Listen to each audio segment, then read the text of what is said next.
नमस्कार, the news देख रहे हैं आप और मैं हूं आपके साथ शेरिन। क्या आप फर्जी कॉल्स या फिर फ्रॉड कॉल से काफी ज्यादा परेशान हैं और जिस तरीके से अब साइबर फ्रॉड जो काफी ज्यादा आम हो चुका है, क्या आप इससे परेशान हैं? तो अब निश्चिंत हो जाइए, क्योंकि केंद्र सरकार की तरफ से फर्जी दस्तावेजों पर सिम चलाने वाले धारकों के ऊपर की गई है सर्जिकल स्ट्राइक। जी हां, अब एक आईडी पर नहीं चल सकेंगे कई सिम कार्ड। डीलरों का पुलिस वेरिफिकेशन भी हो गया है अनिवार्य और ये तमाम कदम उठाए गए हैं मोदी सरकार की तरफ से। जिस तरीके से फ्रॉड कॉल्स और इसी के साथ सिमों से जुड़े कई जो घोटाले हम बात करें या फिर हम बात करें कि बड़े बड़े जो फ्रॉड हैं वो देश के कई कोनों में देखे जा रहे हैं, जिस पर अब लगाम लगाने के लिए केंद्र सरकार की तरफ से ये बड़ा कदम उठाया गया है। आपके लिए बता दें कि जहां एक तरफ अब सिम कार्ड बेचने वाले डीलरों के ऊपर भी कड़ा एक्शन कसा जाएगा और पुलिस वेरिफिकेशन की जाएगी, इसी के साथ दुकानों की भी वेरिफिकेशन जो है वो की जाएगी। और इसी के साथ आपके लिए बता दें कि अभी सिर्फ कदम उठाया गया है, सर्जिकल स्ट्राइक जो है वो की गई है मोदी सरकार की तरफ से, जिसके मुताबिक अभी तक 52 लाख मोबाइल कनेक्शन बंद किए गए हैं, जबकि 66,000 डीलरों को ब्लैकलिस्ट में डाला गया है। और मई 2023 से लेकर अभी तक कई कार्ड डीलरों के खिलाफ जो है वो 300 एफआईआर दर्ज कराई गई थी, जिसके चलते सिम फर्जी कार्ड गिरोह जो कार्ड गिरोह है उस पर बड़ा एक्शन जो है वो केंद्र सरकार की तरफ से लिया गया है, जिसके चलते 66,000 जो ऐसे व्हाट्सएप अकाउंट हैं उन्हें भी ब्लॉक किया गया है। केंद्र सरकार की ये जो बड़ी सर्जिकल स्ट्राइक है, इसके पीछे का कारण ये भी है कि जिस तरीके से आज फर्जी कॉल्स और इसी के साथ फर्जी सिमों से, यानी कि जो नंबर जाली दस्तावेजों पर लिए जाते हैं, उनसे कई बार बैंक के ओटीपी पूछे जाते हैं। इसी के साथ ये भी कहा जाता है कि ये मैसेज जो है वो कहीं बैंक से तो नहीं है, जिसके चलते निजी जानकारी मांगी जाती है इन्हीं फ्रॉड्स के द्वारा, जिस पर अब लगाम लगाने के लिए केंद्र सरकार ने कमर कस ली है। आपके लिए बता दें कि सिम कार्ड डीलरों का पुलिस वेरिफिकेशन अनिवार्य होगा और ना स्वीकार करने पर 10 लाख का जुर्माना भी लगेगा। और ऑनलाइन धोखाधड़ी में फर्जी सिम की सबसे ज्यादा बड़ी भूमिका जो है वो सिम निभाते हैं, क्योंकि कभी जाली दस्तावेज तो कभी आधार कार्ड की फोटोकॉपी कराकर एक ही आधार कार्ड पर कई नंबर खरीद लिए जाते हैं, जिसे धोखाधड़ी के लिए इस्तेमाल किया जाता है। और धोखाधड़ी से हासिल किए गए सिम कार्डों के जरिए साइबर धोखाधड़ी को कम करने के लिए सरकार ने यह बड़ा फैसला लिया है। सिम कार्ड बेचने वाले डीलरों के लिए पुलिस वेरिफिकेशन अनिवार्य कर दिया गया है। इसके साथ ही थोक में सिम कार्ड कनेक्शन देने के प्रावधान पर भी रोक लगा दी गई है, क्योंकि थोक में खरीदे गए नंबरों का इस्तेमाल धोखा देने के लिए किया जा रहा था। और इसी के साथ केंद्रीय मंत्री अश्विनी वैष्णव ने बताया है कि अभी तक सरकार ने 52 लाख फोन कनेक्शन को बंद किया है, जबकि 66,000 सिम कार्ड डीलरों को ब्लैकलिस्ट कर दिया गया है। और जैसा कि मैंने पहले बताया कि सरकार भी आज इन पहलुओं पर बात कर रही है कि जिस तरीके से सिम डीलर्स के खिलाफ जो है वो शिकायतें आ रही थी, 300 से ज्यादा एफआईआर दर्ज करी गई है, उसके बाद ये एक्शन जो है वो केंद्र सरकार की तरफ से लिया गया है। और अब जो डीलर्स के लिए ये नए कानून लाए गए हैं, इनके ऊपर अगर पालन नहीं करते हैं डीलर तो इनके ऊपर 10 लाख रुपए का जुर्माना लगेगा। अब इस पोर्टल की मदद जो है वो भी आप ले सकते हैं। आपके लिए बता दें कि इस उपलब्धि का श्रेय संचार साथी पोर्टल के लिए जो है पोर्टल जो है वो केंद्र सरकार के द्वारा शुरू किया गया है, जो धोखाधड़ी करने वाले कनेक्शनों की पहचान करने और निष्क्रिय करने में सहायक साबित हुआ है। और कार्रवाई के एक हिस्से के रूप में इन अवैध कनेक्शनों को बढ़ावा देने में शामिल 66,000 डीलरों को ब्लैकलिस्ट में डाल दिया गया है। और साइबर धोखाधड़ी को बढ़ावा देने के लिए जो है वो पहले ही केंद्रीय मंत्री जिक्र कर चुके हैं कि आखिरकार मोदी सरकार को ये कानून और ये तमाम प्रावधान लाने की कोशिश, यानी कि जरूरत क्यों पड़ी?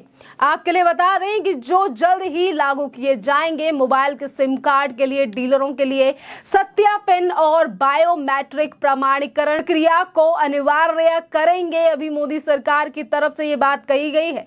केवाईसी के बाद फिजिकल वेरिफिकेशन भी होगा जरूरी। संचार मंत्रालय के अनुसार ये नया सुधार लाइसेंस धारियों द्वारा फ्रेंचाइजी एजेंटों और डिस्ट्रीब्यूटर्स का उचित पंजीकरण सुनिश्चित करने के लिए पेश किया जा रहा है और पीओएस पंजीकरण प्रक्रिया में लाइसेंस द्वारा पीओएस का निर्विधित सत्यापन शामिल है और उस प्रक्रिया की ओर से लाइसेंस धारियों के बीच एक लिखित समझौता जो है वो किया जाएगा। यदि कोई पीओएस किसी भी अवैध गतिविधि में शामिल होता है तो उसे समाप्त कर दिया जाएगा और 3 साल की अवधि के लिए ब्लैकलिस्ट कर दिया जाएगा और सभी मौजूदा पीओएस इस प्रक्रिया के अनुसार 12 महीनों के भीतर लाइसेंस धारियों द्वारा पंजीकृत किया जाएगा। और इसके अलावा धोखाधड़ी गतिविधियों को रोकने के लिए रोकथाम करने के लिए सिम कार्ड की प्रथा को पूरी तरीके से समाप्त कर दिया गया है। इसके वजह एक सावधानी पूर्वक व्यवसाय कनेक्शन प्रावधान पेश किया जाएगा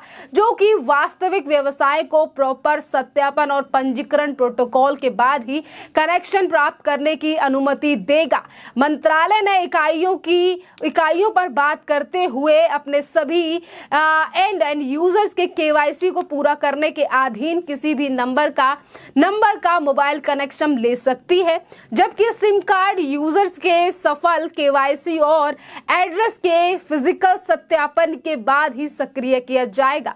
बिजनेस कनेक्शन के लिए वेरिफिकेशन जरूरी। टेलीकॉम मिनिस्टर अश्विनी वैष्णव ने बताया कि अगर आप बिजनेस के लिए एक से ज्यादा सिम कनेक्शन लेते हैं जिससे अपने कर्मचारियों में बांटना चाहते हैं तो उस हर व्यक्ति का अलग अलग केवाईसी कराना जरूरी होगा, जिससे सिम दिए जाने के बाद जो है उन लोगों के लिए फायदा होगा और इससे ये भी पता रहेगा कि आखिरकार किसके नंबर पर किसके नाम पर ये सिम रजिस्टर है और आखिरकार किस काम के तहत इस सिम को रजिस्टर कराया गया है, क्योंकि उस व्यक्ति के पास पहले से ही एक सिम मौजूद है।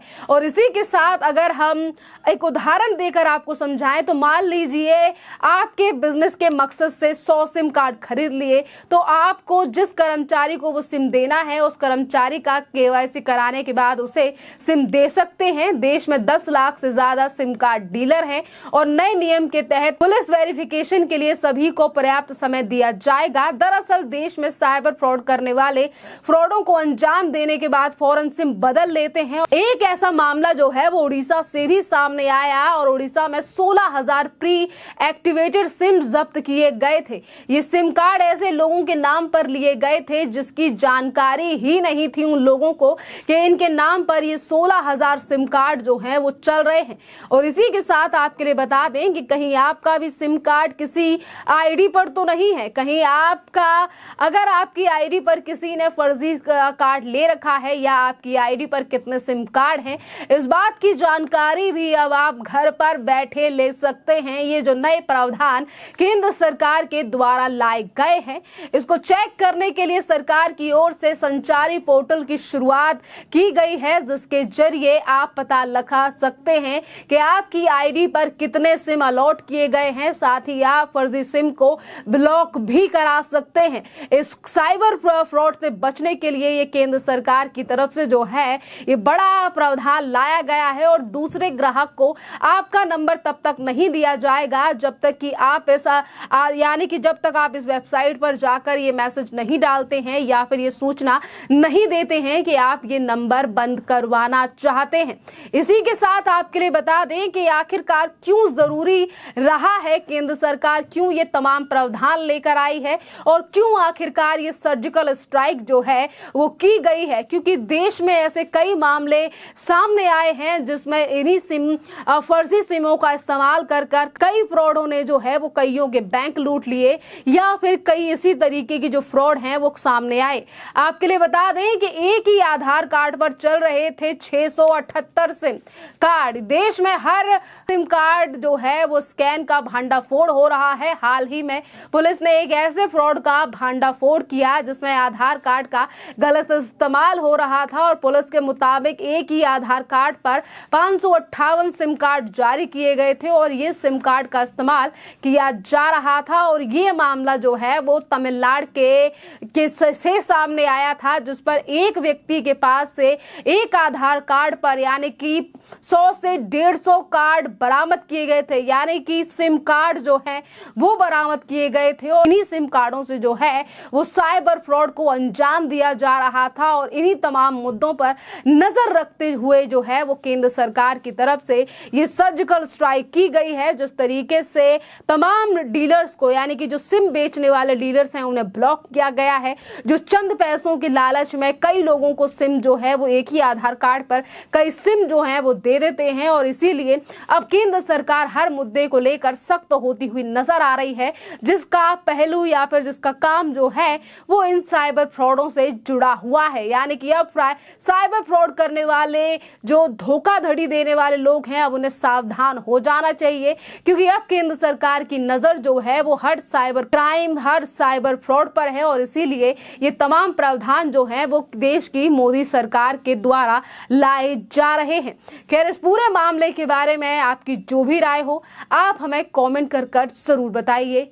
धन्यवाद।